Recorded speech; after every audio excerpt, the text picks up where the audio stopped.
কেউ বলে আমার নেতা এটা রাখবে, কেউ বলে আমার গোত্রপ্রধান এটা রাখবে। 4 গোত্রের মধ্যে যখন গন্ডগোল লেগে গেল, 4 জন মিলেই বলে ফেললো, শোনো আমরা 4 জনের কোনো জনই এই পাথরটা রাখবো না। এই পাথর রাখার জন্য আমরা আগামীকালকে সবার আগে দেখব যে লোকটা সবার প্রথমে আল্লাহর ঘর হারামের মধ্যে ঢুকেছে, সেই লোকটা হাজরা আসওয়াদে এই হাজরা আসওয়াদটা সংস্থাপন করবে।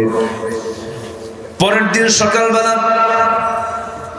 সবাই মিলে লক্ষ্য করে দেখে কোন লোকটা সবার আগে আল্লাহর ঘরের মধ্যে ঢোকে, হারামের মধ্যে ঢোকে।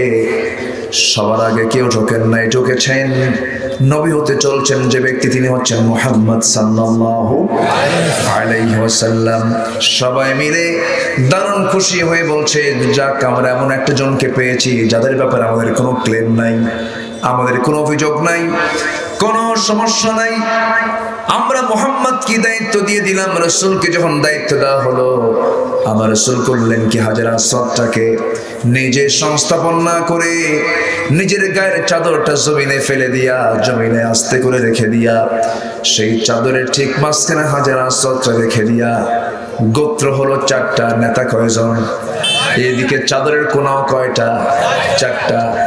ওই চাদরের 4 কোনায় 4 জন গোত্রের লিডারকে 4 কোণা ধরতে বললেন, আর বললেন সামনের দিকে তোমরা নিয়ে চলো।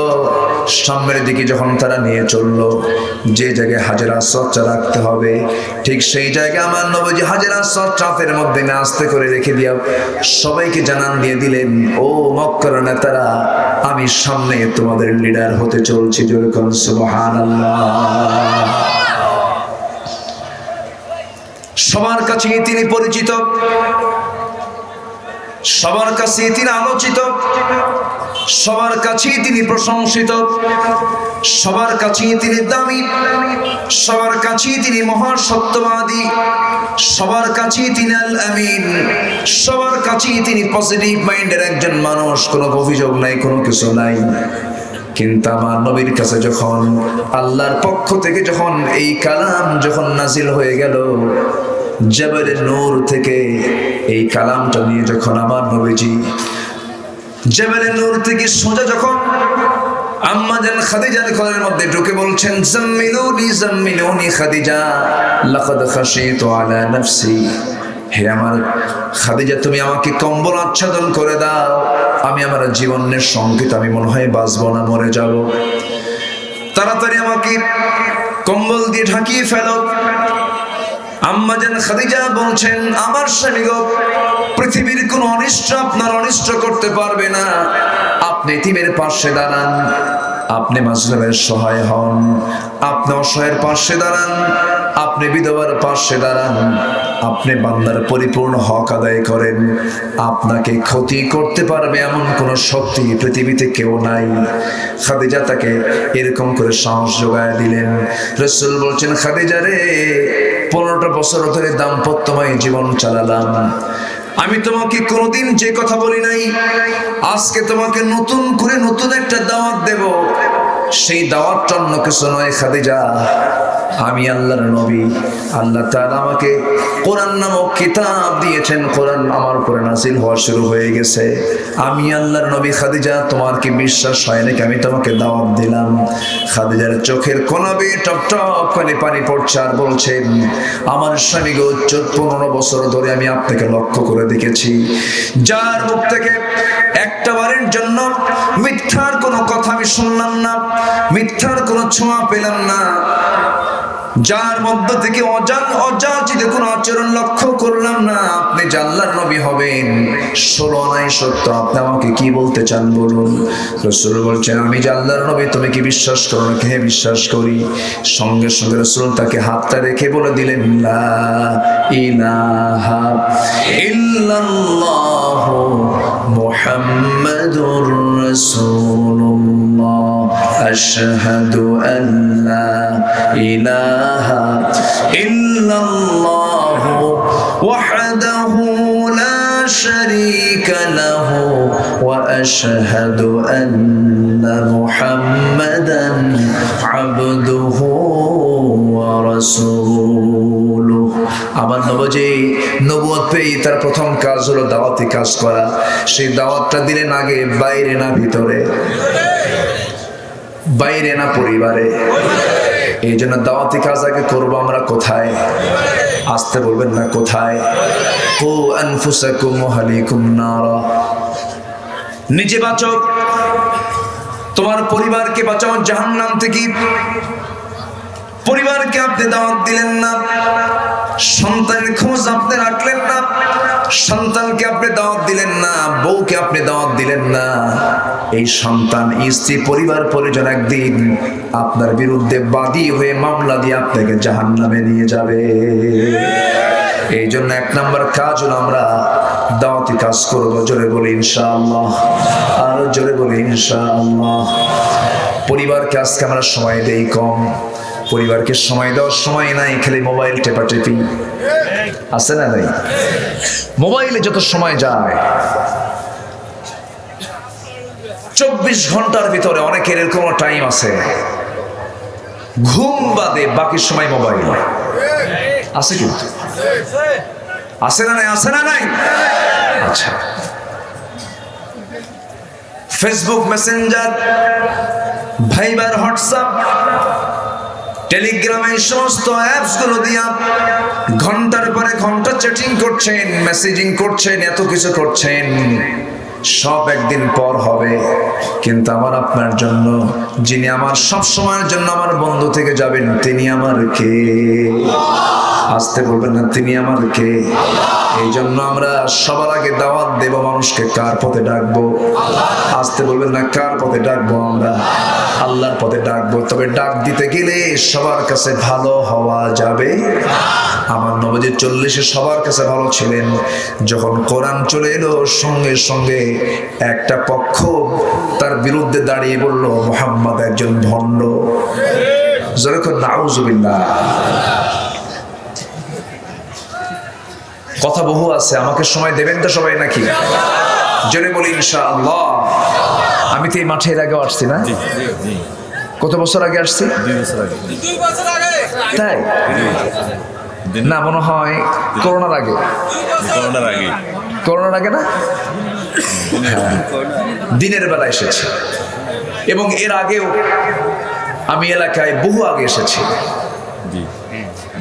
কালীগঞ্জের সাথে আমার আলাদা একটা হৃদয়ের সম্পর্ক আছে কালীগঞ্জবাসী আমাকে ভালোবাসে আমিও কালীগঞ্জবাসীকে ভালোবাসি বলি আলহামদুলিল্লাহ সম্মানিত ভাইরা এই সম্পর্ক যেন আমাদের হাসর পর্যন্ত গড়ায় জোরে বলি আল্লাহুম্মা আমিন রাসূলকে এখানে এই আয়াতে 6টা কাজের অর্ডার দেওয়া হয়েছে কয়টা কাজের এক নাম্বার কাজ হলো দাওয়াত এক নাম্বার কাজ কি দাওয়াত বাতিলরাও কিন্তু দাওয়াতি কাজ করছে বাতিলদের দাওয়াতি কাজ আছে না নাই আচ্ছা অ্যাটম বম পারমাণবিক বোমা যত বড় না ক্ষতিকর মানবতার জন্য তার চেয়ে বড় ক্ষতিকর হলো ভারতের বলিউড আমেরিকার হলিউড সবগুলোকে শেষ করে দিয়েছে যুব সমাজ আজকে ধ্বংসের দিকে চলে গেছে তারা কিন্তু তাদের দাওয়াতি কাজ চালিয়েছে কিন্তু তাদের দাওয়াত হচ্ছে সঠিক দাওয়াত না অপদাওয়াত ব্যাঠিক দাওয়াত কিন্তু সেই দাওয়াতকে আজকে গ্রহণ করেছে অনেকেই দেখেন না মাথার চুলের কাটিংটাও মেসি স্টাইল আছে না নাই আচ্ছা এইদিকে চুল নাই পিছনেও চুল নাই মাথার উপরে গোল কইরা বাটি কাটিং কি কাটিং মানে বাটি থুইয়া কাটে বাটি থুইয়া কাটে হ্যাঁ যখন বলা হয় তোমার আচ্ছা তুমি কাটিংটা পাইছো কোথায় কে মেসি তুমি কি নেইমার তুমি কি কুত্তা এ আছে না নাই আচ্ছা অথচ আমার চেতনায় থাকার কথা ছিল মুহাম্মদ সাল্লাল্লাহু আলাইহি ওয়াসাল্লাম দুনিয়াতে যার সঙ্গে যার মহব্বত হবে আখিরাতে তার সঙ্গে তার হাসর নাসর হয়ে যাবে। এই যে একটা মাস খেলা হয়ে গেল, গোটা রাত আমার বড় আফসোস লেগেছে। একটা রাত আমি দেখেছি, ওই দৃশ্য যখন দেখেছি আমার বুকটা খান খান হয়ে যাচ্ছিল। চিটাগাং থেকে আসতে নিয়ে একটা পার হয়ে গেছে। হাদিস এসেছে মধ্যরাত যখন হয়ে যায়, তাহাজ্জুদের সময় যখন হয়ে যায়, আল্লাহ রাব্বুল আলামিন আরশ আজিম থেকে তিনি প্রথম আসমানে চলে আসেন। দুনিয়ার আকাশে এসে বলেন, ও দুনিয়ার বান্দারা আমার কাছে কি চাবে, আমি তোমার সমস্ত চাওয়া কবুল করে নেব। কিন্তু সেই সময় বান্দা ঘুম থেকে ঠিকই উঠেছে, চাওয়ার জন্য না খেলার জন্য। বড় বড় প্রজেক্টরে দিয়ে রাখছে, গোটা রাত চিল্লা চিল্লি করে। শেষ রাত যখন হয়ে যায়, ফজর নামাজটা না পড়ে ঘুমিয়ে পড়ে। গোটা পৃথিবীতে যারা খেললো, খ্রিস্টান খেলেছে, ইহুদিরা খেলেছে, তারাই জিতছে, তারাই হেরে গেছে। তাদের সংস্কৃতিকে তারা ডেভেলপ করেছে, তাদের চিন্তাকে তারা সামনের দিকে নিয়ে গেছে। মুসলমান গোটা রাত ধরে তাহাজ্জুদ বাদ দিয়ে খেলা দেখলো, ফজর নামাজটা বাদ দিল, ঈমান থাকলো না, নষ্ট হলো, নষ্ট হয়ে গেল। আমার আপনার এই দুনিয়াতে খেলতামাশা করার জন্য আল্লাহ রাব্বুল আলামিন পাঠান নাই। নির্দিষ্ট একটা লক্ষ্য নিয়ে আমাকে আপনাকে পাঠিয়েছেন। এই দুনিয়াতে কারো গোলামি করা যাবে না, গোলামি করতে হবে কার? আল্লাহ বলছেন, বান্দারে তোমরা বলে ফেলো। আল্লাহ তাআলা বলেন, রাসূলকে দিয়ে বলতেছেন, ওয়ালা আনতুম আবিদুনা মা আ'বুদ ওয়ালা আনা আবিদুম মা আবাদতুম ওয়ালা আনতুম আবিদুনা মা আ'বুদ লাকুম দীনুকুম ওয়ালিয়া দীন। জোরে বলুন আল্লাহু আকবার। তোমরা যার ইবাদত করো, আমি তার ইবাদত করি না, আমি যার ইবাদত করি তোমরা তার ইবাদত করো না। অতএব তোমার দিন তোমার কাছে, আমার দিন আমার কাছে। এইরকম করে যখন আমার নবী তার দাওয়াতি কাজটার ধারণা যখন কমপ্লিট করে দিলেন, রাসূল যখন বললেন এই দুনিয়াতে কারো বিধান চলবে না, বিধান চলতে হবে কার? আসতে বলবেন না কার? এই আকাশটা বানিয়েছেন কে? জমিনটা বানিয়েছেন কে? মাথা থেকে পা পর্যন্ত আমার বডি সুন্দর করে বানিয়েছেন কে? এই চোখটা কে চালান? এই হাতটা কে চালান? এই পাটা কে চালান? এই লাঞ্চটা কে চালান? দুটো কিডনি কে চালান? সব তো আল্লাহ চালান। আল্লাহর আইনে সবকিছু চলছে। এই সূর্য আলো দিয়ে যাচ্ছে, শুধু যুগ নয়, কোটি কোটি বছর ধরে এই সূর্য তাপ দিয়ে যেতেছে, কিয়ামত পর্যন্ত এই তাপ দিয়ে যাবে। এই সমস্ত কিছু যা কিছু দেখছি সব কার বিধানে চলে? কিন্তু এই দুনিয়াতে আমি আপনি যে চলছি বর্তমান বাংলাদেশে কার বিধানে চলি? সমস্যা তো এই জায়গায়, সমস্যা তো এই জায়গায়। যখন আমি এই জাতীয় যখন কথা বলতে যাব, তখন একটা গ্রুপের গায়ে লেগে যাবে, ওদের সহ্য হবে না। হুজুর আপনি আমার আলোচনার লাইন এই দিকে যান কেন? আমরা আকাম কুকাম করে বেড়াবো, আপনি আমাদের জন্য দোয়া করে দিবেন। আপনার দায়িত্ব হলো দোয়া পর্যন্ত। আবার আমার দেশের কিছু কাঠমোল্লাও আছে, মদের ফ্যাক্টরি উদ্বোধন হবে, দোয়া দরকার। হুজুরে ডাকছে, দোয়া করে, আল্লাহ মদের ফ্যাক্টরিতে বরকত দিয়ে দাও। আছে আছে না নাই? প্রযোজক সিনেমা তৈরি করেছে, সেন্সর বোর্ড অনুমতি দিয়েছে, কলা কৌশলী নায়ক নায়িকা সবাইকে এক জায়গায় আমন্ত্রণ করে একটা দোয়ার আয়োজন করছে। হুজুরে ডাক দিয়েছে, হুজুর দোয়া করতেছে, আল্লাহ এই সিনেমার সঙ্গে যারা জড়িত নায়ক নায়িকা সহ সবার উপরে তোমার খাস রহমত নাজিল করো, এবং এই সিনেমার জমজমাট ব্যবসা তুমি আল্লাহ সফল করে দাও। যেরকম নাউজুবিল্লাহ, এরকম কিছু কারবারও আছে না নাই? আছে না নাই? আচ্ছা আমার ভাইয়েরা, অনেকে মনে করেন মসজিদ, মাদ্রাসা, 5 ওয়াক্ত নামাজ, রমজান মাসে রোজা, এগুলো হলো দিনদারি। আর ব্যাংক সীমা প্রশাসন আইন শৃঙ্খলা এগুলো হলো দুনিয়াদারি। এটা যে দিনদারি দুনিয়াদারি দুইটা আলাদা ফাংশন। আকাম কুকাম করে এসে সেজদায় পড়ে কাঁদবো আল্লাহ মাফ করে দেবো, পরের দিন আবার আকাম কুকাম করবো। এত সস্তা আমল দিয়ে আপনি জান্নাত পাবেন না। জান্নাত পাওয়ার জন্য সব জায়গায় হুকুম মানতে হবে কার? আসতে বলবেন না, হুকুম মানতে হবে কার? আমি নামাজে দাঁড়ায় গেছি, কিন্তু আমার দেহের যে রক্ত, সেই রক্তটা সুদের টাকা দিয়ে এই রক্ত গড়ে উঠেছে। আমি নামাজ পড়ছি, আমার এই দেহ হারাম উপায় উপার্জন করে সে অর্থ দিয়ে গড়ানো এই রক্ত, আমার নামাজ কবুল হবে না। এই জন্য আমাকে আপনাকে আল্লাহর গোলামের পরিচয় দিতে গেলে জীবনের এক জায়গায় আল্লাহর হুকুম মানতে হবে না সব জায়গায়? এক জায়গায় না সব জায়গায়? ট্রেন যাবে ঢাকা, লালমনিতে আপনি ট্রেন লাইন আছে তো নাকি? লালমনিতে চড়েছেন, ট্রেন চলবে ঢাকা। 50টা চাকার মধ্যে একটা চাকা বিকল হয়ে গেছে। একটা চাকা বিকল হলে পরে 49টা চাকা বিকল হয়ে পড়ে, কারণ সেই সময় ড্রাইভার কিন্তু আর এই ট্রেনটা চালু করবে না, কারণ ওই একটা চাকা 49 চাকাকে বিকল করে দিয়েছে। এক চাকা যেমন 49টা চাকাকে বিকল করে দেয়, ঠিক তেমনি ইসলামে রয়েছে ব্যক্তি জীবনের চাকা, পরিবার জীবনের চাকা, সমাজ জীবনের চাকা, রাজনীতি জীবনের চাকা, অর্থনীতি জীবনের চাকা। এই সমস্ত চাকার মধ্যে একটা চাকাকে যদি কেউ বিকল করে দেয়, একটা চাকাকে যদি কেউ অচল করে রাখে, যদি এটাকে সমাজে চালু না রাখে, সেই একটা চাকা অচল করার জন্য সেই ইসলামকে দিয়া আমরা জান্নাতের দরজায় পৌঁছতে পারবো না। ইসলামকে মানার শর্তই হলো ইসলামকে মানতে হবে এক আনা না 16 আনা।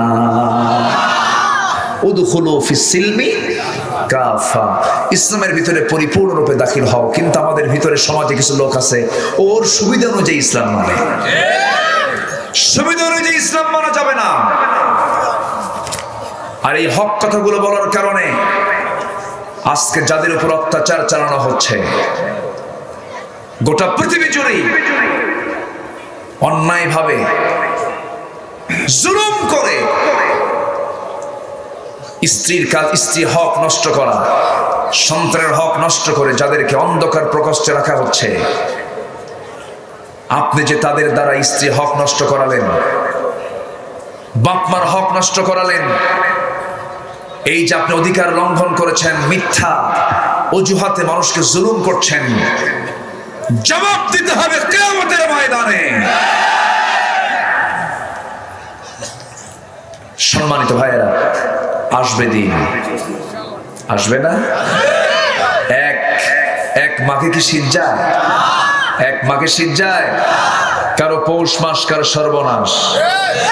একদিন পৌষ মাস মাজলুমদেরও আসবে। জোরে বলি ইনশাআল্লাহ। আলেমদের রক্ত বড় বিষাক্ত, আলেমদের রক্ত নিয়ে খেললে সমস্যা। আলেমরা হচ্ছে নবীদের ওয়ারিস। আলেমদের চেহারার দিকে তাকালেও সওয়াব পাওয়া যায়। সম্মানিত ভাইয়েরা, আপনি আলেমকে সম্মান করবেন ইসলামের জন্য, কিন্তু আজকে সবচাইতে বেশি মুসিবতে আছে কারা? আলেমরা। অথচ দেশ স্বাধীন হয়েছে 71, আজকে 2022 চলে যাচ্ছে, 52 বছর। এদেশের ক্ষমতায় আলেমরা ছিল। তাহলে অপরাধ যদি করে থাকে, যারা ক্ষমতায় ছিল তারাই তো করার কথা, ঠিক কিনা? সম্মানিত ভাইয়েরা, কথা আছে, আস্তে আস্তে করে বলবো। কারো কোনো সমস্যা নাই তো? জোরে বলি ইনশাআল্লাহ। আরো জোরে বলি ইনশাআল্লাহ। সম্মানিত বন্ধুগণ, তাহলে আমরা কি রাজি আছি আল্লাহর পথে মানুষকে ডাকবো? সবাই রাজি আছি তো? নিজে নামাজ পড়ি, আর আরেকজনকে নামাজের জন্য ডাকবো। জোরে বলি ইনশাআল্লাহ। নামাজ হবে কয় ওয়াক্ত? আসতে বলবেন না, কয় ওয়াক্ত? 5 ওয়াক্ত নামাজ, বা জামাতে পড়বো। জোরে বলি ইনশাআল্লাহ। অনেকে ওয়াজ শুনতে আসেন, ওয়াজ শুনতে খুব মজা লাগে, কিন্তু ফজর নামাজে ওযু করা খুব কষ্টকর, ওযু সম্ভব না, আছে নাকি? আছে না এরকম? অথচ আপনি যদি মাহফিলের নাম আসতেন গুনাহ হতো না, সওয়াব থেকে বঞ্চিত হতেন। কিন্তু ফজর নামাজ যদি কেউ কাজা করে, নষ্ট করে, তার জন্য আল্লাহ তাআলা রেখেছেন শুধু জাহান্নাম নয়, জাহান্নামের ভয়ানক গর্তের মধ্যে আল্লাহ তাআলা তাকে ঢুকাবেন। আজকে সে অবলীলায় নামাজকে বাদ দেওয়া হচ্ছে। নামাজ পড়ে না, এই জাতি নামাজ পড়ে না। মাত্র 5% মুসলমান নামাজ পড়ে, বাকি জন নামাজই পড়ে না। অথচ নামাজ পড়তে হবে এমন কোন হুকুম কি সমাজে চালু আছে? হুকুম কি সমাজে চালু আছে? অথচ আল্লাহ রাব্বুল আলামিন বলেছেন, শোনো, আমি যাদেরকে রাষ্ট্রীয় ক্ষমতা দেব, যাদের হাতে চেয়ার থাকবে, যাদের হাতে ক্ষমতা থাকবে, তাদেরকে আল্লাহ রাব্বুল আলামিন ডেকে বলছেন, শোনো, তোমরা 4টা দফা, 4টা আইন সমাজে চালু করে দিবা। নাম্বার 1 হলো আকামুস সালাহ ওয়া আতাউজ যাকাত, নামাজ কায়েম করবে, যাকাত আদায় করবে, সৎ কাজের আদেশ দেবে, অসৎ কাজের বাধা দেবে। এই 4টা আইন দিয়ে দিলেন কে? আসতে বলবেন না কে? কিন্তু স্বাধীনতার 52 বছর চলে গেছে, আজ পর্যন্ত কোন নেতা কি এই 4টা আইন পাশ করেছে নাকি? নামাজের কোন আইন সমাজে চালু হয়েছে নাকি? সমাজে চালু হবেই বা কেমনে? কারণ তার বয়ান যখন করতে নিছে, সেক্রেটারির চেহারার দিকে হুজুরের চেহারা চোখটা চলে গেছে। নামাজের পর সেক্রেটারি ধরে বলতেছে, হুজুর ওয়াজ তো ঠিকই করলেন, আমার দিকে তাকায় তাকায়, আমি সুদ খাই আপনি জানেন, এরপর আপনি এই ওয়াজটা করার কি দরকার ছিল আপনার? আমার কথা কি বুঝে আসতেছে? আমাদের ঘুরে ওঠার সময় এখন। আমরা ঘুরে দাঁড়াবো, আল্লাহর জন্য দাঁড়াবো। কোন জালিম পাপিষ্ঠ সমাজের নেতৃত্ব দেবে না, দেবে না, দেবে না। রাজি আছেন কারা কারা? হাত উঁচু করে দেখান মুসলমান।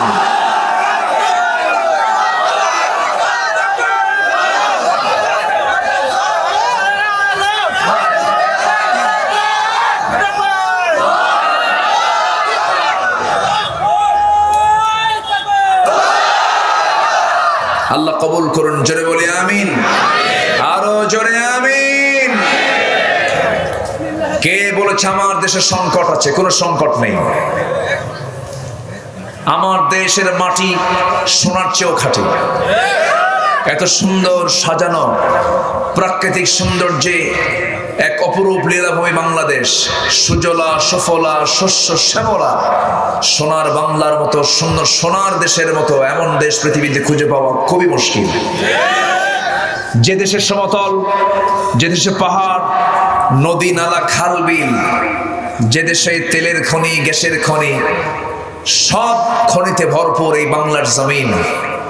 সবই ছিল, সবই আছে, কিন্তু সবচেয়ে বড় খনি বসে আছে, সেটা হলো চোরের খনি। ঠিক কিনা? আমরা সবাই জানি রাস্তার কাজে যে টাকা বরাদ্দ হয় সেটা কি 16 আনা কাজ হয়? এইদিকে কাজ শুরু, শেষ না হতেই চামড়া নাই। ঠিক কিনা?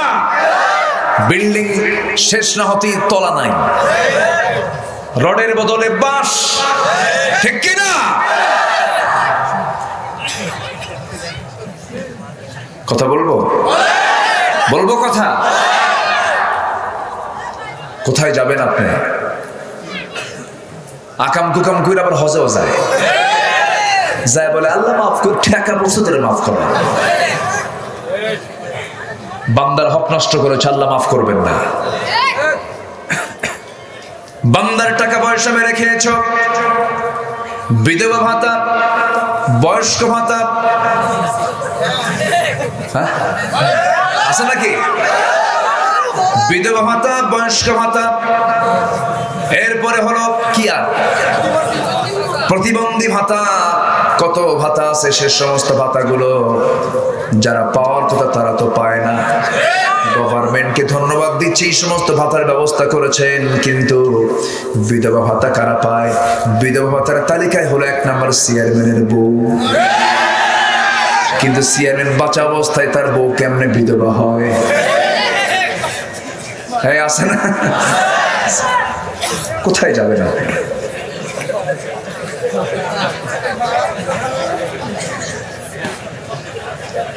আজকে যখন শেষ রাত একটু সময় নিয়ে কথা বলি নাকি? সারা রাত ঠিক আছে, সারা রাত আপনারা থাকেন, আমি চলে যাবো। এত সুন্দর মানুষ আপনারা, বলি আলহামদুলিল্লাহ, জোরে বলি আলহামদুলিল্লাহ। হারামের কোনো আরাম নাই। আপনি কাম কুকাম করবেন, পাপ আপনি করবেন, পাপ আপনাকে ঘেরাও করে ফেলবে, পাপ আপনাকে ধরে ফেলবে। একটা মানুষ যখন পাপ করে তার মধ্যে 7টা জিনিস চলে আসে। 1 নাম্বার হলো সে নির্লজ্জ হয়ে যায়, তার লজ্জা থাকে না। পিটন খায় তাও হুঁশ থাকে না। ওই চোরের মতো এক চোর বাড়িতে চুরি করতে গিয়ে ধরা পড়েছে কোনো বাড়িতে। ওই গ্রামের লোকজন এসে বলতেছে, তোর লজ্জা শরম নাই রে, গ্রামের নামটা শেষ করে ফেললি, তুই এই বাড়িতে চুরি করতে আসছিস কেন? তোর কি লজ্জা শরম নাই? মান সম্মান সব শেষ করে দিলি। বলতেছে, বাড়িতে চুরি করতে এসে ধরা পড়েছে তো কিছুই না, হাটের মধ্যে চুরি করে ধরা খাই তাই কিছু মনে হয় না। আমার ভাইয়েরা, নির্লজ্জ হয়ে যায় যখন মানুষ পাপ করে। নাম্বার 2, যখন কেউ পাপ করবে তার সৌন্দর্য নষ্ট হয়ে যাবে, চেহারার কোনো সৌন্দর্য থাকবে না। বালা মান কাসাবা সাইয়্যাতান ওয়া আহাতাত বিহি খাতিআতুহু উলাইকা আসহাবুন নার হুম ফিহা খালিদুন। পাপ করবে, পাপ তোমাকে ঘেরাও করে ফেলবে, চেহারার সৌন্দর্য তোমার নষ্ট হয়ে যাবে। যখন কেউ মদ খায় তার চক্ষুটা লাল হয়ে যায়, যদি কেউ বিড়ি খায় তার ঠোঁটটা কালো হয়। পাপ করবেন, আপনার চেহারার সৌন্দর্য নষ্ট হয়ে যাবে, পাপের চিহ্ন চেহারায় ফুটে উঠায় দিবেন কে? আল্লাহ। আল্লাহ তাআলা ঠোঁটগুলোকে গোলাপির মতো করে দিয়েছেন, কি সুন্দর কালার দিয়েছেন। বিড়ি খায়া এমন কালো বানায় জোক ফেল, এত কালো বানায় ফেলে। আল্লাহ বলছেন, বান্দারে ঠোঁট কালো বানালি, তোর লাঞ্চটা নষ্ট হয়ে গেল। আবার মাঝে মাঝে প্রশ্ন করে, হুজুর বিড়ি খাওয়া কি একটু বলেন তো, বিড়ি খাওয়া কি জায়েজ? মানে জায়েজের চেষ্টায় আছেন। বিড়ি খাওয়ার ফতোয়া আমরা দেবো কেন? ডাক্তারকে গিয়ে বলুন, বিড়ি খাওয়ার ক্ষতি না উপকার? বিড়ি কি উপকার না ক্ষতি? আমার ভাইয়েরা, আমার বন্ধুগণ, সকল বদ অভ্যাসকে আমরা বর্জন করব, সকল নেশাকে আমরা বর্জন করে ফেলব। যুবকরা, বিশেষ করে তোমরা ওই সমস্ত অন্যায় কাজের দিকে কখনো যাবে না, পাপের দিকে যাবে না, অপকর্মের দিকে নিজের জীবনকে জড়াবে না, গোপন পাপের দিকে যাবে না, নেশার দিকে যাবে না। যুবকদেরকে ধ্বংস করার জন্য আজকে 2টা জিনিস সবচেয়ে বড় বিষয়। একটা হলো গোপন পাপ, তার মাধ্যমে একটা মোবাইল হতে পারে। আরেকটা হলো নেশা। কোন যুবককে যদি নেশা পেয়ে ফেলে তার জীবন শেষ, তার লাইফ শেষ। যুবক, তোমার যৌবনকে নষ্ট করো না, কারণ শাবুন ফি নাশায়া ফি ইবাদাতিল্লাহ। আবার ইগতানিম খামসান ক্বাবলা খামসিন শাবাবাকা ক্বাবলা হারামিক। বৃদ্ধ বার্ধক্যকাল আসার পূর্বে যৌবনের হকটাকে তুমি আদায় করো।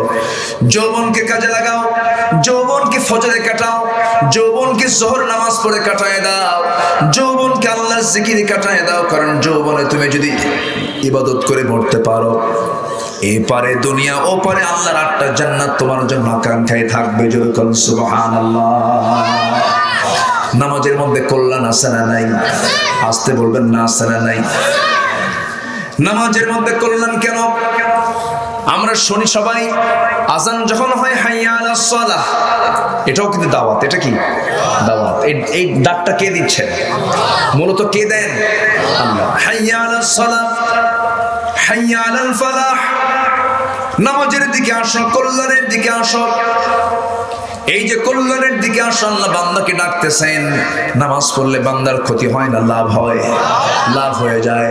বান্দা যদি ফজর নামাজ পড়ার জন্য মসজিদের দিকে যখন ফজরের সময় ওঠে, ঘুম থেকে উঠে ওযু বানালো, ওযু বানায় হেঁটে হেঁটে রওনা দিল, 24 ঘন্টার মধ্যে সবচাইতে সুন্দর আবহাওয়া কোন সময়? কোন সময়? যে সময় মসজিদে যাওয়ার সময় হয়ে যায়। পায়ে হেঁটে হেঁটে মসজিদের দিকে রওনা দিল, সকালের শিশির ভেজা ওই পানিগুলো চোখের মধ্যে পড়ে ঢুকে গেল, সবুজ দৃশ্যগুলো বান্দা দেখতে পেল, তার চক্ষুটা ভালো হয়ে গেল, চোখের জ্যোতি তার কখনো নষ্ট হবে না। ডায়াবেটিস হলে পরে মানুষ হাঁটে কোন বেলা? সকালবেলা। হাঁটার মধ্য দিয়ে সে সুস্থ হয়ে গেল। ডাক্তার দেবী শেঠি নামে একজন বড় ডাক্তার আছে ভারতের, ডাক্তার দেবী শেঠি। এই দেবী শেঠি গোটা পৃথিবীর বহু রোগীকে তিনি চিকিৎসা দিয়েছেন, বহু রোগীর ব্রেন দেখেছেন, হার্ট দেখেছেন। শেষ পর্যন্ত তিনি একটা মন্তব্য করতে বাধ্য হয়েছেন, গোটা দুনিয়ার হিন্দু, খ্রিস্টান, বৌদ্ধ, মুসলমান সবার হার্ট এবং ব্রেন আমি চেক আপ করে দেখেছি, কিন্তু আমার কাছে মনে হয়েছে পৃথিবীর সবচেয়ে সুস্থ ব্রেন আর সুস্থ হার্ট হলো মুসলমানদের মধ্যে যে সমস্ত মুসলমান 5 ওয়াক্ত নামাজ আদায় করে। নামাজ যে পড়বে তার ব্রেন এবং হার্ট সুস্থ থাকবে, এটা ডাক্তার দেবী শেঠি একজন হিন্দু মানুষ তিনি মন্তব্য করেছেন। তাহলে সেজদা যখন দেয় বান্দা, মেডিকেল সায়েন্স বলছে মাথার ভিতরে কিছু নার্ভ, সূক্ষ্ম নার্ভ, এগুলো সক্রিয় থাকে না, নিষ্ক্রিয় থাকে, রক্ত সঞ্চালনে কিছু প্রবলেম হয়। যখন বান্দা ঘন ঘন দিনে 5 বার যখন 5 ওয়াক্ত সময়ে যখন সেজদা দেবে ঘন ঘন, এই সেজদার মধ্য দিয়ে তার সমস্ত নিষ্ক্রিয় রগগুলো, নিষ্ক্রিয় নার্ভগুলো আবার রক্ত সঞ্চালনের মধ্য দিয়ে সক্রিয় হয়ে যায়। হার্টের কার্যকর ক্ষমতা বেড়ে যায় সেজদা যখন বান্দা দিয়ে দেয়। আল্লাহ বলছেন বান্দার এটা তোর কল্যাণ, জাগতিক কল্যাণ। আর তুই যদি আমাকে সেজদা দিয়ে যদি ধন্য করতে পারিস বান্দা, তুই যখন ওযু বানাবি হাতের সগীরা গুনাহগুলো মাফ করে দেব, মাথা যখন মাসে করবি মাথার সগীরা গুনাহগুলো মাফ করে দেব, বান্দা যখন 2 পা ধৌত করে পায়ের সগীরা গুনাহগুলো মাফ হয়ে যায়, বান্দা যখন নামাজের উদ্দেশ্যে মসজিদের দিকে যখন হাঁটতে শুরু করে প্রত্যেকটা কদমে কদমে নেকি লেখা শুরু হয়ে যায়। বান্দা যখন নামাজে দাঁড়ায় আল্লাহ বান্দার সামনে দাঁড়ায় যান। নামাজ মানে কার সঙ্গে কথা বলা? আসতে বলবেন না, কার সঙ্গে কথা বলা? এই নামাজ যারা বাদ দেবে তাদের অপরাধ এত বড় মারাত্মক। আল্লাহ বলছেন শুধু জাহান্নাম দেব না, জাহান্নামের গর্তের মধ্যে আমি তাকে ঢুকায় রাখবো। ফাখালাফা মিন বাদিহিম খালফুন আদাউস সালাতা ওয়াত্তাবাউশ শাহাওয়াত ফাসাউফা ইয়ালকাউনা গায়্যা। যারা নামাজকে নষ্ট করবে এবং নফসের দাসত্ব করবে, আমি তাদেরকে জাহান্নামের গর্তের মধ্যে, গায়্যা নামক গর্তের মধ্যে ঢুকায় দেব। এই জন্য আমরা জীবনে 1 ওয়াক্ত নামাজ কোনোদিন কাজা করব না, এমন সিদ্ধান্ত কি মাহফিল থেকে নেওয়া যায় নাকি? নেওয়া যায় নাকি? আল্লাহ কবুল করুন, আল্লাহ কবুল করুন, আল্লাহ কবুল করুন। আমার ভাইয়েরা, তাহলে পাপ যখন বান্দা করে 7টা জিনিস তার মধ্যে চলে আসে। নাম্বার 1, সে নির্লজ্জ হয়ে যায়, চেহারার সৌন্দর্য নষ্ট হয়ে যায়, পাপের কারণে 7টা ক্ষতি হয়। নাম্বার 3 হলো রোগাক্রান্ত হয়ে যায়। আজকে দুনিয়াতে হসপিটালও বেশি, রোগীও বেশি। আগে হসপিটালও ছিল কম, রোগীও কম। আমার ভাইয়েরা, সমাজে পাপ বাড়বে, রোগ বেড়ে যাবে, পাপ কমে যাবে, রোগ থাকবে না। কোরআনে কারীমের তেলাওয়াত যে দেহে বেশি থাকবে সেই দেহে রোগ আসবে না। এজন্য আমরা ইসলামকে না মানার কারণে আমাদের অবস্থাটা হয়েছে। নাম্বার 4 হলো রিজিক বরকত শূন্য হয়ে যাবে। যখন আপনি পাপ করবেন তখন আপনি রিজিকে আপনি বরকত পাবেন না। বউ কথা শুনবে না, সন্তান কথা শুনবে না। কোটি কোটি টাকার মালিক, বাড়ির মধ্যে গিয়ে দেখবেন অশান্তি, বউটা আরেক জায়গায় লাইন মেরে বসে আছে, মেয়েটা ফাসুর করে, ছেলেটা ইয়াবা খায় শীত হয়ে পড়ে থাকে, মাঝে মাঝে পিস্তল বের করে বাবের মাথায় নিয়ে বলে তুই সোজা হ। কি কথা কি বুঝতেছেন আপনারা? অশান্তি সৃষ্টি হয়ে যাবে। নাম্বার 5 হলো সবাই তাকে ঘৃণা করবে যখন পাপ করবে। দেখবেন একটা চোর কিন্তু আরেকজন চোরকে ভালোবাসে না, ঘৃণা করে, অথচ নিজে চোর, নিজে কি চোর। নাম্বার 6 হলো অন্তর কালো হয়ে যায়। নাম্বার 7 হলো ওই পাপিষ্ঠ বান্দার দোয়া কখনো আল্লাহর দরবারে কবুল হয় না। এই জন্য পাপ আমরা ছেড়ে দেবো। জোরে বলি ইনশাআল্লাহ, আর জোরে বলি ইনশাআল্লাহ। আমরা ঘুরে দাঁড়াবো কার পথে? আসতে বলবেন না কার পথে? আল্লাহর পথে। আল্লাহ তাআলা বলছেন বান্দারে এক নাম্বার কাজ করো, তুমি দাওয়াতি কাজ করো। এই দাওয়াতি কাজ করতে গিয়ে আমার নবীজি মার খেয়েছেন, আমার নবীজি দেশান্তর হয়েছেন, আমার নবীজি হিজরত করতে বাধ্য হয়েছেন। আমার ভাইরা, আমার নবীর মতো দাওয়াত যদি এখন আপনি দিতে চান, আপনার জীবনেও এমন অবস্থা চলে আসবে, ঠিক কিনা? রাসূল মার খেয়েছেন। কি মার তিনি খেয়েছেন? আহারে একটু কান লাগান, মনোযোগ দিয়ে শোনেন। গোপনে গোপনে দাওয়াতি কাজ করলেন মক্কায়। গোপনে গোপনে দাওয়াতি কাজ করতে করতে যখন সাইয়েদনা ওমর ফারুক যখন ইসলামটা কবুল করলেন, তিনি বলছেন ইয়া রাসূলুল্লাহ, খাত্তাবের ছেলে ওমর যখন ইসলাম কবুল করেছে, আজকে থেকে গোপনে নয় প্রকাশ্যে দাওয়াতের কার্যক্রম শুরু হয়ে যাবে। প্রকাশ্যে দাওয়াতি কাজ শুরু হয়ে গেল। কিন্তু আমার নবীর জীবন থেকে আম্মা জান খাদিজার ইন্তেকাল হয়ে গেল। নবীজির সবচেয়ে আপন মানুষ, কাছের মানুষ যদিও কাফের, আবু তালিব দুনিয়া থেকে বিদায় হয়ে গেলেন, আবু জেল বেয়াড়া হয়ে গেল। নবীজির দাওয়াতি কাজকে বন্ধ করার জন্য আইন আকারে সে আইন পাশ করে ফেললো। নবীজির দাওয়াতে দিনকে, ওই সমাজে দাওয়াতি কাজকে সম্পূর্ণ নিষিদ্ধ ঘোষণা করে ফেললো। সাহাবে কেরামকে ধরে ধরে জেলখানায় ঢুকে মারতে লাগে, রিমান্ডে উঠায় মারতে লাগলো, হাত পা ভেঙ্গে ফেলে দিল।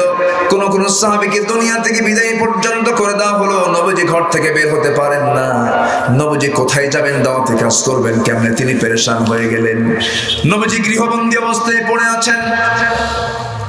আমার নবীজি ভাবলেন না না, দাওয়াতি কাজ তো বন্ধ করা যাবে না। ফালিযালিকা ফাদা, হে রাসূল আপনি দাওয়াতি কাজ করেন। আমার নবীজির দাওয়াতি কাজ ছিল নেশা। আমার নবীজি করলেন কি, মক্কায় সুযোগ না পেয়ে সম্পূর্ণ একাকী রওনা করলেন তায়েফের এলাকার দিকে। তায়েফ ছিল নবীজির প্রিয় জায়গা। ওই তায়েফ দ্বীপ আমার নবীজি তার দুধমা হালিমাতুস সাদিয়ার বাড়ি পর্যন্ত গিয়েছেন, সেখানে 5 বছর সময় কাটিয়েছেন।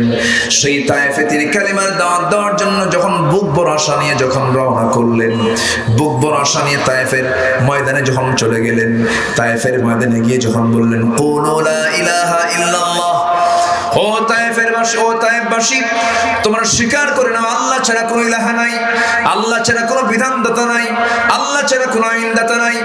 এমন দাওয়াতি কাজ যখন শুরু করলেন, তায়েফবাসী রাসূলকে চিনল ঠিক, কিন্তু রাসূলকে রিসিভ করতে পারলো না। তায়েফের বুড়া বুড়া নেতাগুলো তারা সব শৃঙ্খল যুবকদেরকে লেলিয়ে দিল। নবীকে মারার জন্য তাদের হাতে চিকন পাথর হাতের মধ্যে তারা উঠায় নিল। চিকন চোকা চোকা পাথর দিয়া নবীজিকে লক্ষ্য করে যখন পাথর মারা শুরু করে দিল, বৃষ্টির মতো পাথর আসা শুরু হলো। মাথা থেকে পা পর্যন্ত পাথরের আঘাতে আমার নবীজির গোটা দেহ রক্তাক্ত হয়ে রক্তে লাল হয়ে, জামাগুলো লাল হয়ে গেল। রক্তগুলো গড়ে পড়তে পড়তে জুতার তলার সঙ্গে নবীর পায়ের তলার জমাট বেঁধে গেল। নবীজি মুখ থুবড়ে পড়ে গেলেন। নবীজির পাশে কেউ নাই, নবীজি মুখ থুবড়ে পড়ে গিয়ে বেহুশ হয়ে পড়ে থাকলেন। মক্কার ওই তায়েফের ওই কাফির মুশরিকরা মনে করেছে রাসূল বুঝি মারা গেছে, কোনো আওয়াজ নাই, সব চলে আসছে। কিছুক্ষণ পর কোনো মতো তার যখন হোশটা ফিরল, আস্তে করে তিনি উঠে দাঁড়ালেন। উঠে দাঁড়ায় আমার নবীজি আল্লাহর কাছে দোয়া করছেন। ফেরেশতা জিবরাইল আলাইহিস সালাতু ওয়াস সালাম এসে বলছেন ইয়া রাসূলুল্লাহ, আপনাকে এমন অত্যাচার যারা করলো আল্লাহ তাআলা আমাকে পাঠিয়ে দিয়েছেন, আজকে আপনি যা বলবেন তাই হয়ে যাবে। রাসূল বলছেন ওরে জিবরাইল, কি বলতে চাও, কি বলবো আমি, আপনি যদি বলেন। এই তায়েফবাসীকে দুই দিকের পাহাড়ের চাপা দিয়ে তাদেরকে শেষ করে দেব। রাসূল বললেন না না, আমার ভাই মুসার মতো আমি দোয়া করব না, আমি নূহ আলাইহিস সালাতু ওয়াস সালামের মতো দোয়া করব না, আমি এই দোয়াটাই করব, তারা আমাকে মেরেছে না বুঝে না জেনে, ওরা আমাকে ভুল বুঝে মেরেছে, আমি ওদেরকে বিনা শর্তে মাফ করে দিলাম। আমার নবীজি দাওয়াতি কাজ করতে গিয়া ধৈর্যের পরিচয় দিয়ে তাদের জন্য দোয়া করে আসলেন। সেই দোয়াটা সম্পন্ন করলেন, দোয়াটা সম্পন্ন করে সেই জায়গা থেকে আস্তে করে উঠে দাঁড়ালেন। চতুর্দিকে তাকায় দেখেন কেউ নাই। সেই জায়গা থেকে একটা জোরে দৌড় মারলেন। এক দৌড়ে তিনি করলেন কি, সামনে এসে আর পারলেন না। 3 দিন 3 রাত না খাওয়া আমার নবীজি সোজা একটা আঙ্গুর বাগানের মধ্যে ঢুকে গেলেন। আঙ্গুর আঙ্গুর বাগানের মধ্যে ঢুকে গিয়ে আর নিজেকে নিয়ন্ত্রণ করতে পারলেন না। আমার নবীজি চিত হয়ে পড়ে গেলেন। 3 দিন 3 রাত রাসূল খান নাই। আমার নবীজির পাশে কেউ নাই। আমার নবীজি সম্পূর্ণ একাকী। সেই জায়গায় আমার নবীজি সেন্সলেস হয়ে পড়ে আছেন। আঙ্গুর বাগানের একজন কেয়ারটেকার দূর থেকে লক্ষ্য করে দেখে কি যেন বাগানের মধ্যে ঢুকলো, চিত হয়ে পড়ে গেল। সামনের দিকে তাকায় দেখে একজন সুন্দর চেহারা, সুস্থ চেহারা, সুন্দর চেহারার মানুষ রক্তাক্ত অবস্থায় পড়ে আছে। এই অবস্থা দেখে ওই কেয়ারটেকারের মধ্যে দয়া হলো। হাতের মধ্যে কয়েকটা আঙ্গুর হাতের মধ্যে আস্তে করে আঙ্গুর গাছ থেকে পেরে নিয়ে চিপে চিপে একটা গ্লাস আঙ্গুরের রস প্রস্তুত করে নিয়ে বলতেছে, যুবক, এই 1 গ্লাস আঙ্গুরের রস তুমি পান করো, তুমি তো মরে যাবে, তাছাড়া রক্ত নাই তোমার দেহে। সঙ্গে সঙ্গে আমার নবীজি হাতটা গায়ে দিলেন, 1 গ্লাস আঙ্গুর হাতের মধ্যে নিয়ে বিসমিল্লাহ বলে তিনি সেবন করলেন। বিসমিল্লাহ বলে খাওয়ার পর আমার নবীজি মুস্কে একখান হাসি মেরে যুবকের দিকে তাকায় বলছেন, যুবক, তোমার নাম তো আদ্দাস, তাই না?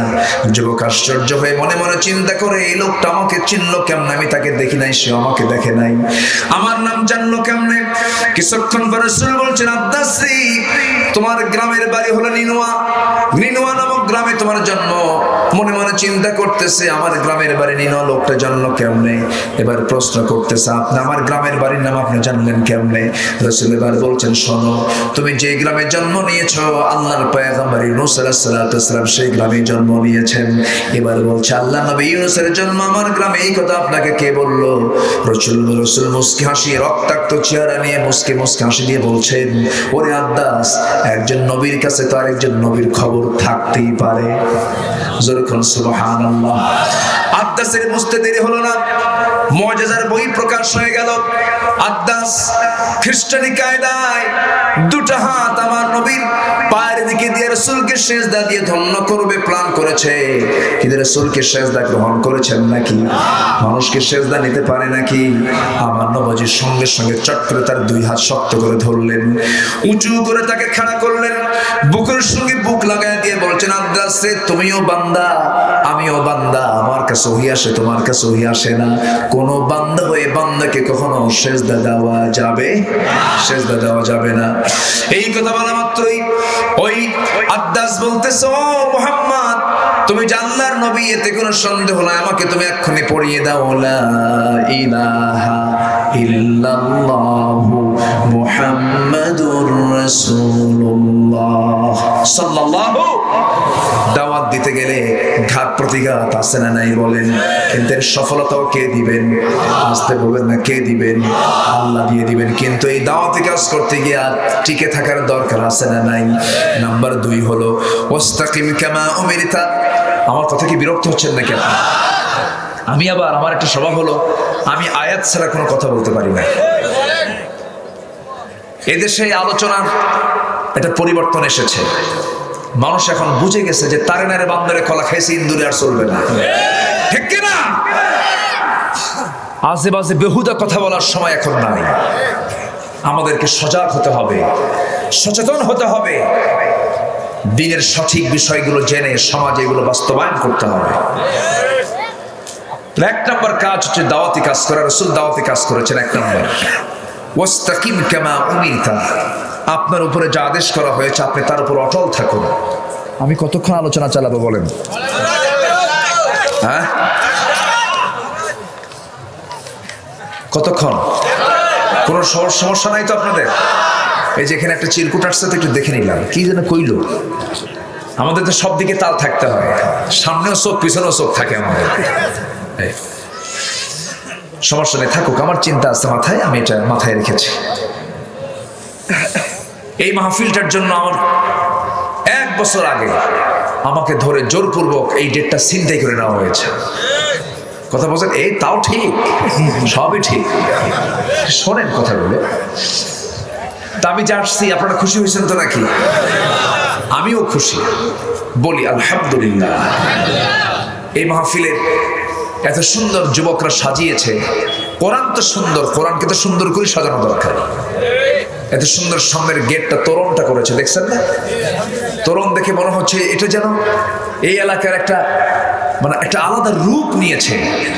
এই মাহফিলটার আলাদা একটা রওনা, সৌন্দর্য সৌন্দর্য পরিস্ফুটিত হয়েছে, বলি আলহামদুলিল্লাহ। আল্লাহ তুমি যুবকদেরকে জান্নাতের গেট বানায় দিও, জোরে বলি আল্লাহুম্মা আমিন। ঠান্ডা লাগছে না খুব? কয়েকদিন আগে লাগছে, আজকে না। ও আজকে লাগে নাই? গরম লাগতেছে আপনার? ভালো আছি। ভালো আছেন, আচ্ছা। ঠান্ডা উপর থেকে মাঝে মাঝে আমার গায়ে মাঝে মাঝে বৃষ্টি পড়ে আর বলে হুজুর তাড়াতাড়ি তুমি শেষ করো। আমার দিকে তাকান। স্বাধীনতা অর্জন করা সহজ, টিকে রাখা ঈমান এনেছি আমরা, কিন্তু ঈমানটাকে টিকে রাখা কঠিন। ইউসবিহু মুমিনান ওয়া ইউমসি কাফিরান। আখির জামানে এমন একটা সময় আসবে যে সময় সকালবেলা বান্দার ঈমান থাকবে, বিকেলবেলা কাফের হয়ে যাবে। মারাত্মক ভয়ঙ্কর একটা অবস্থা আজকে সমাজে বিরাজ করছে। মানুষ মাত্র 10 টাকার কাছে ঈমান বিক্রি করে ফেলে, আছে কিনা? আসতে বলবেন না, আছে না? নাই। আপনার একটা রায়, আপনি একজন ব্যক্তিকে রায় দিচ্ছেন, এটি কি কোনো বিনিময় রায় দেওয়া যাবে? বিনিময় রায় দেওয়া যাবে? বলে যে তুমি কি আমার জন্য কিছু আনছো, বিড়ির প্যাকেট আনছো, বিড়ির প্যাকেট আছে না নাই? আচ্ছা, মারাত্মক। আন তুআদ্দুল আমানাতি ইলা আহলিহা, আমানত ঠিক রাখো। যারা আমানত ভঙ্গ করেছো, একজনের সিল আরেকজন মেরেছো, দিনের কাজ রাতে কমপ্লিট করেছো, কি কথা কি বোঝা যায়? আমানতের খেয়ানত যারা করেছো, জবাব দিতে হবে একদিন কার আদালতে। আসতে বলবেন না, কার আদালতে। পৃথিবীর কোন কাজ ইসলামের বাইরে না, সব কাজের মধ্যে ইসলাম আছে না নাই? ইসলাম চলবে দুনিয়া দিয়া না, দুনিয়া চলবে ইসলাম দিয়া। দুনিয়া চলবে, দুনিয়ার মধ্যে ইসলাম নাই, ইসলামের মধ্যে দুনিয়া আছে, ঠিক কিনা? সম্মানিত ভাইয়েরা, ঈমান এনেছি আমরা, আমরা টিকে থাকবো, জোরে বলি ইনশাআল্লাহ। টিকে রাখতে হবে। নাম্বার 2 হচ্ছে আপনাকে যে আদেশ করা হয়েছে আপনি তার উপর অটল থাকুন, এদিক সেদিক নড়বেন না, টিকে থাকতে হবে। নবীজি দাড়ি পেকেছিল শেষ জীবনে, 63 বছর বয়সে তিনি ইন্তেকাল করেছেন, কয়েকটা দাড়ি তার পেকেছিল।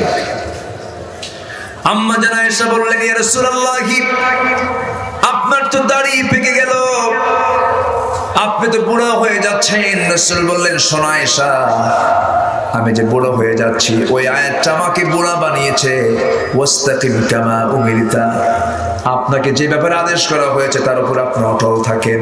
এই আয়াতটা আমার কাছে এত ওয়েটফুল মনে হয়, এই আয়াতটা আমাকে টেনশনে ফেলে আমাকে বুড়া বানিয়ে দিয়েছে। ওয়াস্তাকিম কামা উমিরতা, মারাত্মক ভয়ঙ্কর আয়াত এটা। ঈমান এনেছি, টিকে থাকতে হবে। কুফরের দিকে যাওয়া যাবে না, শিরকের দিকে যাওয়া যাবে না, বিদআতের দিকে যাওয়া যাবে না। আমরা ওযুর ফরজ জানি সবাই, ওযুর ফরজ কয়টা, ওযু ভঙ্গের কারণ কয়টা জানা আছে, গোসলের ফরজ কয়টা, এরকম করে এই সমস্ত সিস্টেমগুলো জানা আছে। রোজা ভঙ্গের কারণগুলো কি কি আমরা জানি, কিন্তু ঈমান যে আমরা এনেছি, ঈমান ভঙ্গের কারণ কি সবার জানা আছে নাকি? সবার কিন্তু জানা নাই। ঈমান ভঙ্গের কারণগুলো আমাদের জানা দরকার। ঈমান কখন ক্যান্সেল হয়ে যায়, ঈমান কখন ভেঙে শেষ হয়ে যায়, আমরা অনেকেই জানি না, জানার চেষ্টা করি না। ঈমান ভঙ্গের মোটামুটি 10টা কারণ আছে। এর মধ্যে 1 নাম্বার কারণ হলো শিরকের কাজ করা। সমাজে শিরকের কাজ আছে না নাই? আর এর মধ্যে 1 নাম্বার শিরক হলো বান্দা বান্দার আইনকে মানে।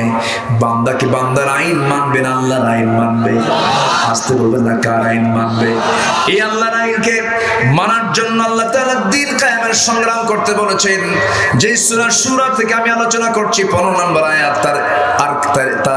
তার মাত্র 2 নম্বর আয়াত, তার 2টা আয়াত আগে আল্লাহ তাআলা বলছেন, শারা'a লাকুম মিনাদ-দীনি মা ওয়াসসা বিহি নূহান ওয়াল্লাযী আওহায়না ইলাইকা ওয়া মা ওয়াসাইনা বিহি ইব্রাহিমা ওয়া মূসা ওয়া ঈসা আন আকিমুদ الدين ولا تتفرقوا فيه كبر على المشركين ما تدعوهم إليه الله يجتبي إليه من يشاء ويهدي إليه من ينيب جرب الله أكبر আল্লাহর জমিন আল্লাহর দ্বীনকে কায়েমের সংগ্রাম করো। এই কায়েমের সংগ্রামে কখনো মত পার্থক্য সৃষ্টি করো না। বদর এসেছে, উহুদ এসেছে, খন্দক এসেছে, হুনাইন এসেছে, তাবুক এসেছে, ফতে মক্কা এসেছে, সাহাবে কেরাম পিছপা হন নাই। দিন কায়েমের ক্ষেত্রে রাসূল হিজরত করেছেন। এত অত্যাচার নির্যাতন নিপীড়ন হয়েছে, ঘর ছেড়েছেন, বাড়ি ছেড়েছেন, রক্ত ঝরেছেন, তবু আল্লাহর দিন থেকে তারা একজন পরিমাণ নড়েন নাই। আমরা ঈমান এনেছি, আমরা টিকে থাকবো, ঈমানটাকে নষ্ট করবো না। জোরে বলে ইনশাআল্লাহ, আরো জোরে বলে ইনশাআল্লাহ। আমার ভাইরা, দিন কায়েমের গুরুত্বটা কেমন একটু একটা ঘটনা বললেই ক্লিয়ার হয়ে যাবে, একটা প্রেক্ষাপট তুলে ধরলে খেয়াল জিনিসটা স্পষ্ট হয়ে যাবে। একটু কান লাগান, দিলের কানটা খোলেন, বাইরের কানটাও খোলেন, একটু মেহেরবানি করে মনোযোগ দিয়ে শোনার চেষ্টা করুন। আমার নবীর জীবনে 10 বছরে, আমার নবীর নবুয়তে জিন্দেগি ছিল 23 বছর। কত বছর বলেন? মক্কার 13 বছর, মদিনার 10 বছর। এই 23 বছর রাসূল নবুয়ত পেয়েছেন 39 বছরে, এই 63 বছর।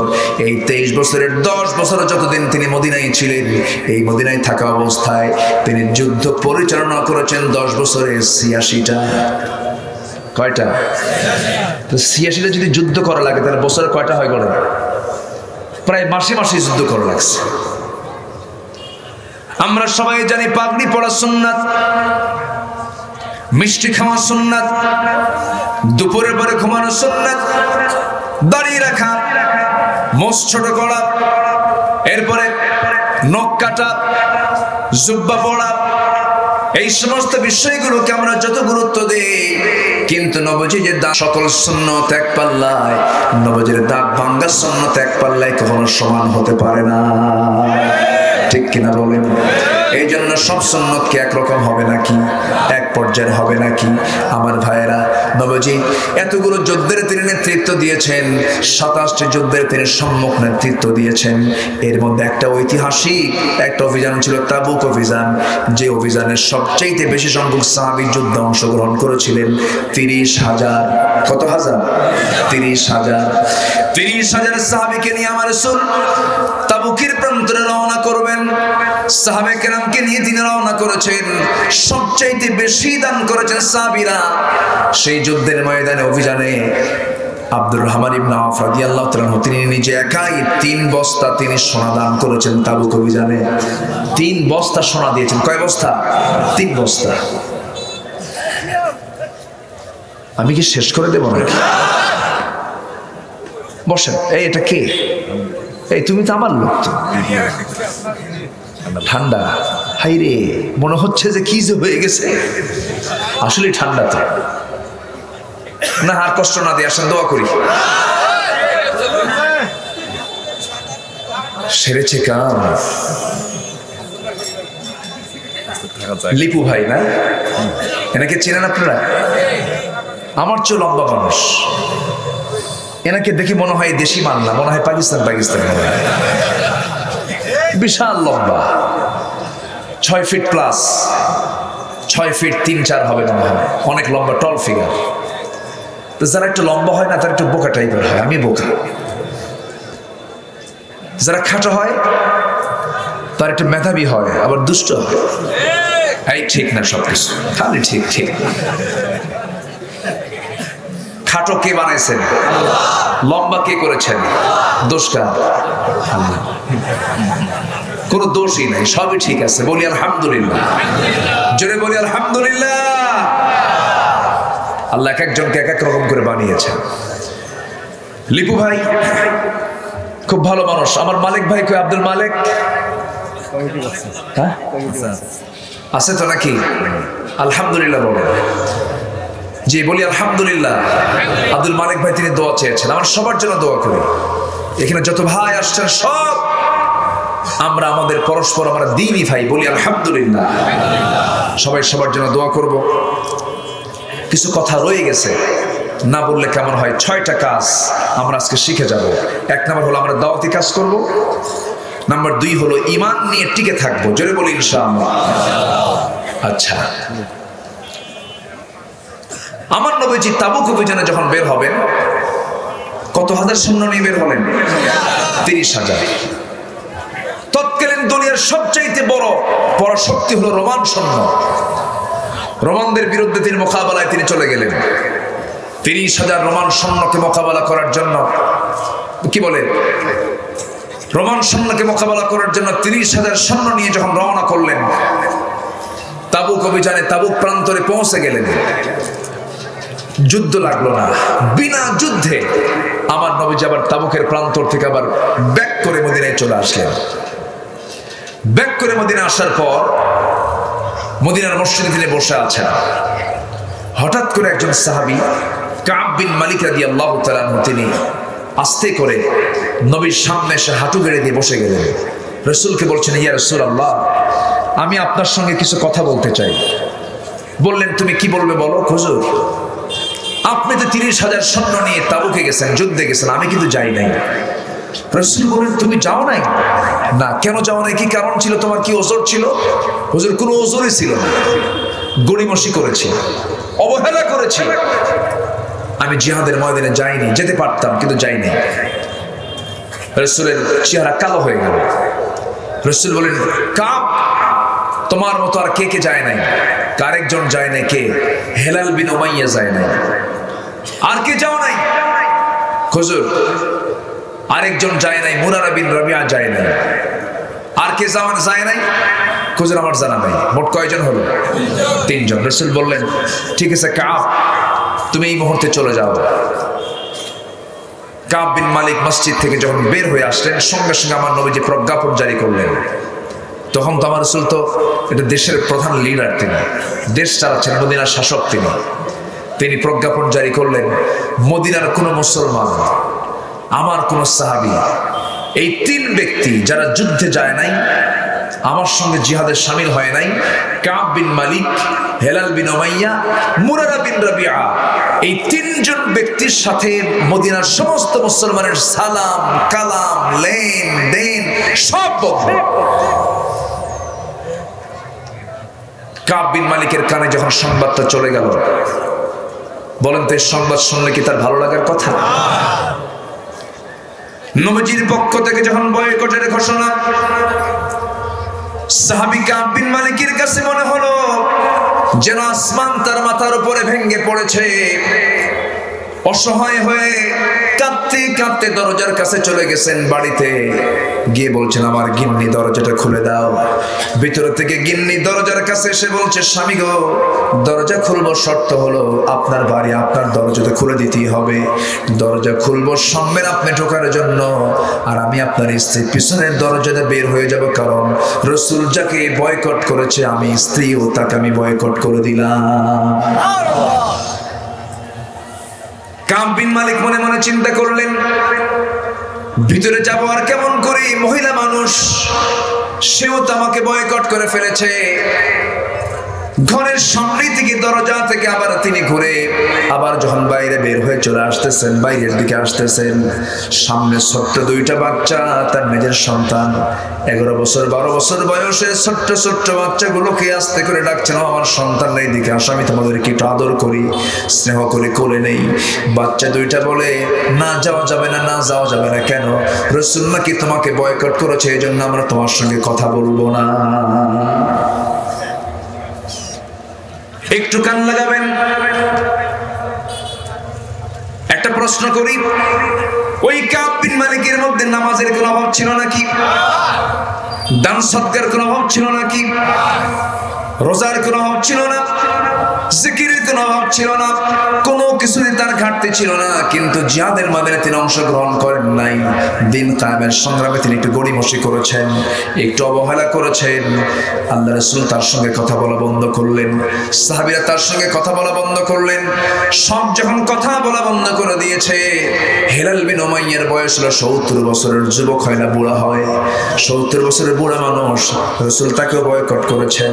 এই বুড়া লোকটা করলেন কি, বাড়ির মধ্যে থেকে তিনি শক্ত একটা দড়ি হাতের মধ্যে নিলেন। শক্ত দড়ি নিয়ে মদিনার মসজিদের সামনে গিয়া, মদিনার মসজিদের সামনে গিয়ে, মসজিদের নববীর সামনে গিয়া শক্ত খুঁটির সাথে দড়ি বেঁধে দিয়া নিজের 2টা হাত স্বেচ্ছায় শক্ত দড়িতে বেঁধে ফেললেন। বেঁধে ফেলে বলছেন, হেলাল রে, তোর মতো বড় আসামি এই দুনিয়াতে আর নাই, তোর মতো বড় আসামি দুনিয়াতে নাই, কারণ তোর মতো হেলাল বিন উমাইয়া কি রাসূলের মতো বিশ্বনবী বয়কটের ডাক দিয়েছে, এত বড় আসামি আমি। দুইটা হাত স্বেচ্ছায় বেঁধে মসজিদের সামনে তিনি দাঁড় হয়ে আছেন। সব সাহাবীকে সালাম দেন, কেউ সালামের জবাব দেয় না, বুকটা খান খান হয়ে যায়। হেলাল বিন উমাইয়া কাঁদতে কাঁদতে বেকারার হয়ে যাচ্ছে। কিতাবের মধ্যে আসছে দড়ি দিয়ে হাত বেঁধে রাখার কারণে হাত পর্যন্ত ঘা হয়ে গিয়েছিল। এই বয়োবৃদ্ধ জ্ঞানবৃদ্ধ হেলাল বিন উমাইয়া কাঁদতে কাঁদতে চোখের পানি দিয়া গোটা গাল ভিজে যায়। অসুস্থ হয়ে যাচ্ছিলেন, দিন দিন শুকিয়ে যাচ্ছিলেন। দীর্ঘ 40টা দিন যখন পার হয়ে গেল, মুরারা বিন রাবিয়া পাহাড়িয়া গর্তের মধ্যে চোখের পানি ফেলে ফেলে কান্দে তওবা করে।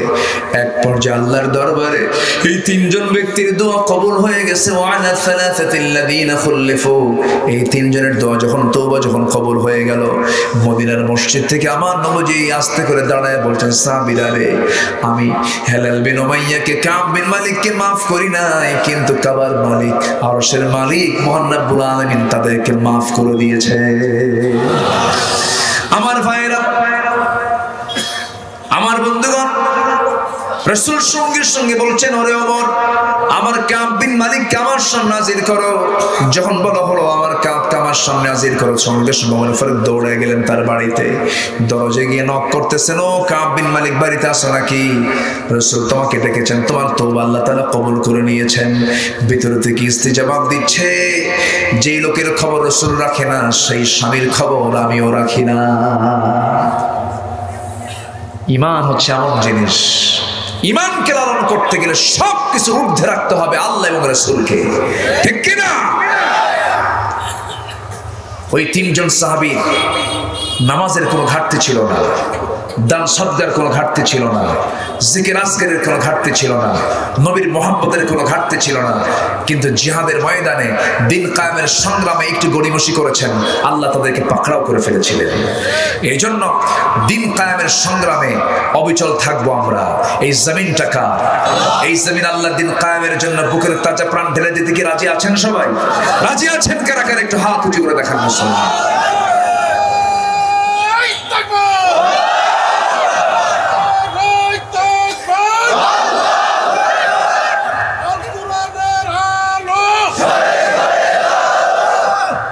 আল্লাহ কবুল করুন, আল্লাহ কবুল করুন, জোরে বলে আমিন।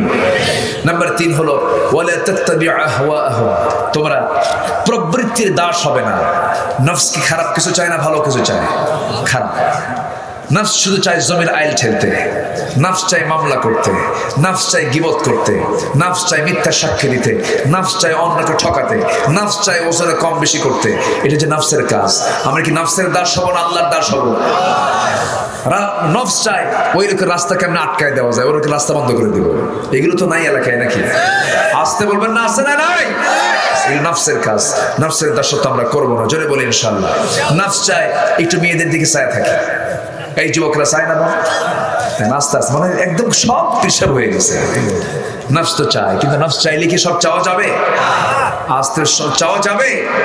চাওয়া যাবে না। নফসের দাসত্ব আমরা করবো না। নাম্বার 4 হলো আমরা আল্লাহর কিতাবের উপর ঈমান আনবো, জোরে বলি ইনশাআল্লাহ, আর জোরে বলি ইনশাআল্লাহ। সম্মানিত ভাইরা, এরপর ওয়া উমিরতু লিআদিলা বাইনাকুম, এবং আমরা যে ফয়সালা করব যে কোনো কাজে, সেই কাজে ফয়সালায় বিচারে আমরা করব অন্যায় বিচার না ন্যায় বিচার? অন্যায় বিচার না ন্যায় বিচার? ন্যায় বিচার। কিছু টাকা খায়া দরবার উল্টায় ফেলা লোক তো আমার দেশে নাই। আসতে বলুন, কেন আছে না নাই? আচ্ছা, একটু টাকা খাইছে, দেখবেন যে রায় উল্টে গেছে, গণেশ উল্টে গেছে। কথা বলছেন নাই? এগুলো করা যাবে না, এগুলো ইমানদারের কাজ নয়। নাম্বার 6 হলো নিজেদের মাঝে যে ভাঙ্গন, আমাদের মধ্যে যে দ্বন্দ্ব, এই দ্বন্দ্বকে আল্লাহ দেখতে চান না, ভ্রাতৃত্ব দেখতে চান। ইন্নামাল মুমিনুনা ইখওয়া ফাসলিহু বাইনা আখওয়াইকুম, আল্লাহ বলছেন লা হুজ্জাতা বাইনানা ওয়া বাইনাকুম আল্লাহু ইয়াজমাউ বাইনানা ওয়া ইলাইহিল মাসির। ও মুসলমানেরা, তোমরা নিজেদের মধ্যে যে থেকে মানে লেগে থাকা, রয়ে যাওয়া হওয়া যে দ্বন্দ্ব, সে দ্বন্দ্ব তোমরা সমাধান করে ভ্রাতৃত্বের অটুট বন্ধন তৈরি করো, যে বন্ধনের মধ্য দিয়ে দিন কায়েমের জন্য, দিন মানার জন্য, দিন অনুসরণ করার জন্য তোমার বিশাল বড় সহায়ক ভূমিকা এটা পালন করবে। এই ভ্রাতৃত্ব আল্লাহ তুমি সবার ভিতরে এই ভ্রাতৃত্ব তুমি আল্লাহ তৈরি করে দাও, পয়দা করে দাও। জোরে বলি আল্লাহুম্মা আমিন। কেউ কি আজকের থেকে নামাজ ছেড়ে দেব? বান্দার হক নষ্ট করব? 5 ওয়াক্ত নামাজ আজকের থেকে ছাড়বো না। কারা কারা আবার একটু হাত তুলে দেখা। জোরে বলি ইয়া আল্লাহ, আরো জোরে ইয়া আল্লাহ। আমাদেরকে 5 ওয়াক্ত সালাত আদায় করার তৌফিক তুমি আল্লাহ দিয়া দাও। জোরে বলি আমিন, আরো জোরে আমিন। সবার বাড়িতে মা বোন আছে না নাই? মা বোনরা কি নামাজ পড়ে? হ্যাঁ পড়ে। কয় ওয়াক্ত নামাজ পড়তে হবে? যে বউ নামাজ না পড়ে রান্না বান্না করবে, বলবেন তোর রান্নাই খাবো না। ঠিক তো ঠিকই কইলেন, কিন্তু বাড়িতে নিজেই বেঠি, নিজে নামাজ পড়েন না। এই ওঠে কে? ধমকি দিয়ে ফেললাম। বসেন। এই ধমকের মধ্যে কিন্তু রাগ নাই, ধমকের মধ্যে মহাব্বত। রাগ করা যাবে না। বাচ্চা দুধ খেতে চায় না, মা কি করে? বলে বাবা দুধ খা। সন্তান ওষুধ খেতে চায় না, ছোট্ট বাচ্চা, মা বলে বাবা ওষুধ খা। মুখ নড়াই না, মুখ খুলি না, 2 দাঁত শক্ত করে, একদম শক্ত করে থাকে। তখন মা কি করে? 2 হাত 2 পা বেঁধে শক্ত করে ধরে মুখের মধ্যে ওষুধ ঢুকাই দিয়ে খাও। কি ঠিক কিনা বলুন? এটা কি এই রাগের মধ্যে মহাব্বত আছে না নাই? তো আমি যে ধমকটা দিছি আবার রাগ করেন না, একটু বসেন না। কত রাত চলে যায়, 90 মিনিটও গোল হয় না। ঠিক আছে না? সময় কোন দিক দিয়ে চলে যায় তাও টের পায় না। শয়তানের ওয়াসওয়াসা দেখছে। আল্লাহ তুমি আমাদেরকে সমস্ত ফিতনা থেকে আমাদেরকে বাঁচাও। আখিরি জামানায় দাজ্জালের ফিতনা হবে মারাত্মক ভয়াবহ ফিতনা। দাজ্জাল মানুষকে ঈমান শূন্য করে দেবে। চিন্তা করো যে খেলার নেশা কি। এরা যদি এটার আসক্তি হয়ে ওই সমস্ত খেলোয়াড়দের উপরে যদি ঝুঁকে পড়ে, এরা তো দাজ্জালের দিকেও ঝুঁকে পড়বে। অনর্থক কাজে ইমানদারের সময় দেওয়ার কোনো ইচ্ছা থাকা উচিত নয়। অনর্থক বেহুদা কোনো কাজে ইমানদার কখনো সময় দিতে পারে। আল্লাহ তুমি সবাইকে বোঝার তৌফিক দাও। আমার মা বোন যারা আসছেন, আমি তাদেরকে একটু বলতে চাই, বিশেষ করে আপনার জন্য জান্নাত। আমি মাঝে মাঝে চিন্তা করি মেয়েদের জন্য জান্নাতটা এত সহজে তারা জান্নাত পাবে, কিন্তু বেচারীরা নিজেদের কিছু ভুলের কারণেই তারা বেশি সংখ্যক চলে যাবে জাহান্নামে। এর মধ্যে অন্যতম কারণ হলো এরা নিজের চেহারা দেখাতে খুব পছন্দ করে। আসতে কোন কেন? ঠিক কিনা? খুব পছন্দ করে। যদি খালি বলেন যে তোমাকে এত সুন্দর দেখাচ্ছে, তাই খুব খুশি। কিছু পুরুষও তো আছে বদমাইশ বালকা, আছে না নাই? এমন সুন্দর করে পাম্পট্টি মানে শয়তান কেবল ওই জায়গায় আসছে, আছে না নাই? আচ্ছা, এগুলো করা যাবে না। আমার মা, আপনার সৌন্দর্য আপনি দেখাবেন শুধু একজনের সামনে, তিনি হচ্ছেন আপনার স্বামী। স্বামী ছাড়া চেহারার কোনো সৌন্দর্য কাউকে দেখানো যাবে। মেয়েরা যখন বাইরে বের হবে, কাল ঘোরাত কাকের মতো পোশাক পরে বের হবে। কাকের হাত পা চোখ কান নাক সব কি কালো। মেয়েরা এরকম কালো করে বাইরে বের হবে। এটা কার হুকুম? আসতে বলবেন না, কার হুকুম? আল্লাহর হুকুম। মেয়েরা ঢাকবে, এখানে কোনো যুক্তি তর্ক দেওয়া যাবে না। এটা কার হুকুম বলেন? মোল্লার না আল্লাহ? এটা কোনো মোল্লা কইছে না আল্লাহ কইছে? আল্লাহর কথা, আল্লাহর হুকুম আমরা মেনে চলবো। আমার মাদেরকে বলবো তারা যেন সুন্দর কালো বোরকা পরে যেন বাইরে বের হয়, এবং সেই পোশাকটা, সেই বোরকাটা হতে হবে ডিজাইনওয়ালা না ডিজাইন ছাড়া। ডিজাইন ছাড়া বোরকা পরবে, কোনো ডিজাইন থাকবে না বোরকার মধ্যে। বোরকার গায়ে আবার আয়না লাগানো। আয়না মানে আসল। এটা আবার কেমন ধরনের বোরকা হলো? এই বোরকা পরা যাবে না। মাথার উপরে ওড়না লাগায়, ওড়নার পেঁচে পেঁচে পেঁচে পেঁচে উটের পিঠের মতো উঁচা করে ফেলে, আছে না নাই? এটা কে বলেছে আপনাকে পড়ার জন্য? না, এগুলো আপনার পড়া যাবে না। এবং আপনার বোরকাটা হবে সাদা মাঠা।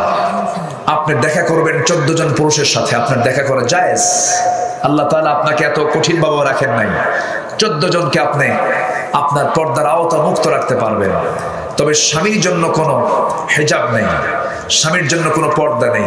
স্বামী স্ত্রীর কাছে ওপেন, স্ত্রী স্বামীর কাছে ওপেন। এখানে সম্পূর্ণ ক্লোজ তারা, এখানে কোনো আড়াল নাই। তবে বাবার সামনেও দেখা করতে কিছু পোশাকের সীমাবদ্ধতা আছে না নাই? আসতে বলবেন না, আছে না নাই?